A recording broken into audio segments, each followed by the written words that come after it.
Hi ಎಲ್ಲರಿಗೂ ನಮಸ್ಕಾರ. ಯಾರೆಲ್ಲ ನಮ್ಮ ಯೂಟ್ಯೂಬ್ ಚಾನಲ್ನ ಸಬ್ಸ್ಕ್ರೈಬ್ ಮಾಡಿಲ್ಲ ಅಂದರೆ ಇವಾಗಲೇ ಸಬ್ಸ್ಕ್ರೈಬ್ ಮಾಡಿ, ಲೈಕ್, ಶೇರ್, ಕಮೆಂಟ್ ಮಾಡಿ.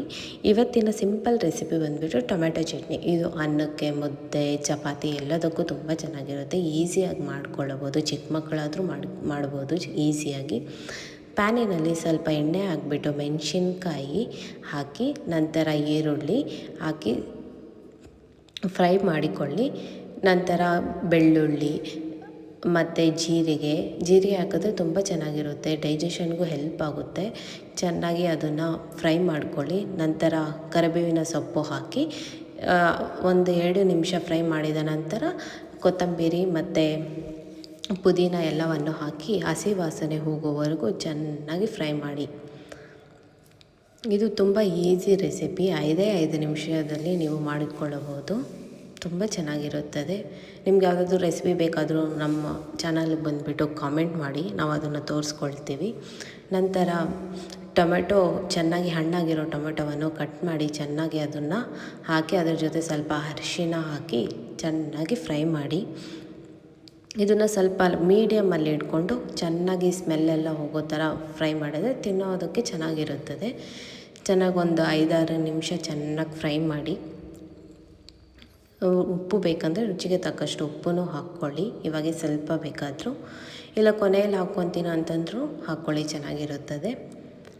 ಇದು ತುಂಬ 2 ನಿಮಿಷ ಮಾಡೋವಂಥ ರೆಸಿಪಿ. ಚೆನ್ನಾಗಿ ಹಸಿ ವಾಸನೆ ಹೋಗೋವರೆಗೂ, ನೀರು ಬಿಡ್ಕೊಳ್ಳೋವರೆಗೂ ಇರಬೇಕು.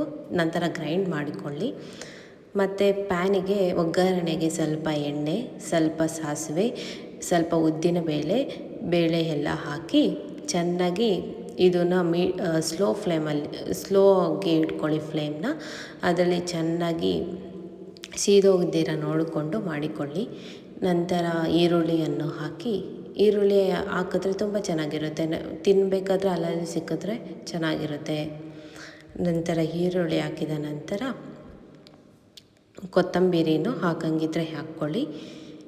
ಕೊತ್ತಂಬರಿ ಮತ್ತು ಕರಿಬೇವಿನ ಸೊಪ್ಪು ಹಾಕಿದ್ರೆ ಫ್ಲೇವರ್ ಎಲ್ಲ ತುಂಬ ಚೆನ್ನಾಗಿರುತ್ತದೆ, ತಿನ್ನೋಕ್ಕೂ ಚೆನ್ನಾಗಿರುತ್ತದೆ. ಇದು ತುಂಬ ಒಳ್ಳೆಯ ರೆಸಿಪಿ.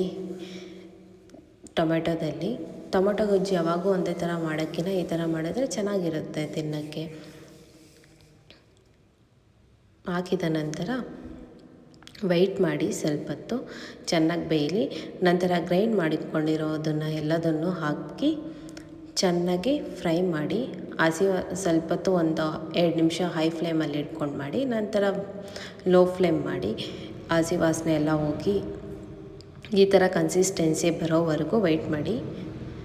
ನಂತರ ನೀರು ಬೇಕಾದರೆ ಸ್ವಲ್ಪ ನೀರು ಜಾಸ್ತಿ ಬೇಕು ಅಂದರೆ ನೀರು ಹಾಕ್ಕೊಳ್ಳಿ, ಕಡಿಮೆ ಬೇಕು ಅಂದರೆ ಸ್ವಲ್ಪ ನೀರು ಹಾಕ್ಕೊಳ್ಳಿ. ಇದು ನಾವು ತೋರಿಸ್ತಿರೋದು 4 ಜನಕ್ಕೆ ಆಗೋ ಅಷ್ಟು ತೋರಿಸ್ತಿರೋದು.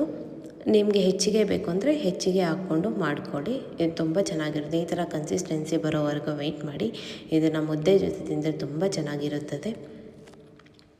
ಯಾರೆಲ್ಲ ಸಬ್ಸ್ಕ್ರೈಬ್ ಮಾಡಿ ದಯವಿಟ್ಟು ಲೈಕು, ಕಾಮೆಂಟ್, ಶೇರ್ ಮಾಡಿ, ಸಬ್ಸ್ಕ್ರೈಬ್ ಮಾಡಿಕೊಳ್ಳಿ. Thank you. ಹೆಚ್ಚಿನ ಮಾಹಿತಿಗಾಗಿ ಈ ಚಾನಲ್ನ